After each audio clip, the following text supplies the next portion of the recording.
Alamin ang latest weather update ngayon dito sa Sir Aris Official Weather News Today.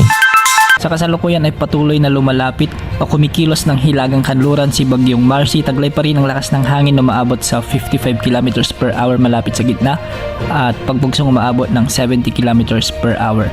Patuloy itong kumikilos ng northwest at sa mga susunod na oras ay posibleng lumakas ito bilang tropical storm. Didiretso nito ang pagkilos ng hilagang kanluran at sa mga susunod na araw ay lalakas ito bilang severe tropical storm. Pagsabit naman ng Miyerkules ay inaasang lalakas ito bilang typhoon category habang lalapit sa bahagi o silangan ng Northern Luzon.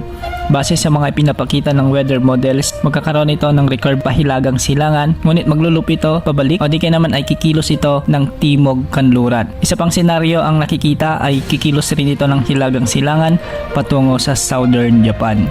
Dahil nga sa medyo malayo at matagal pa, marami pang pagbabago ang inaasahan sa kilos ng bagyong ito. Kung sakali mang itong kumilos ng hilagang kanluran sa mga susunod na araw at lalapit ito sa bahagi ng Northern Luzon, ang magiging factor o dahilan kung bakit ito kikilos ng timog kanluran ay ang amihan o ang northeasterly wind flow na siyang magtutulak pababa sa bagyo. Posible itong maglandfall sa bahagi ng extreme northern Luzon o di kaya naman ay sa mainland northern Luzon. Kaya sa mga kababayan natin sa hilagang Luzon, ngayon pa lamang ay pinapayon na natin na laging umantabay sa mga susunod na updates ukol kay Bagyong Marcy. Ngayong araw ay asahan pa rin ang pag-iral ng northeasterly wind flow sa bahagi ng Batanes at Babuyan Islands.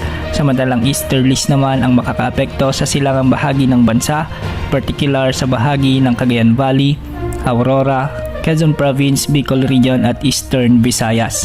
Nakakaapekto na rin ang trafo-yung extension ni Bagyong Marcy sa silangang bahagi ng Mindanao, particular sa may Caraga at ilang bahagi ng Davao Region. Sa nalalabing bahagi ng bansa ay magiging maliwalas naman ang panahon at localized thunderstorms lamang ang makakaapekto sa mga lugar na ito. Yan.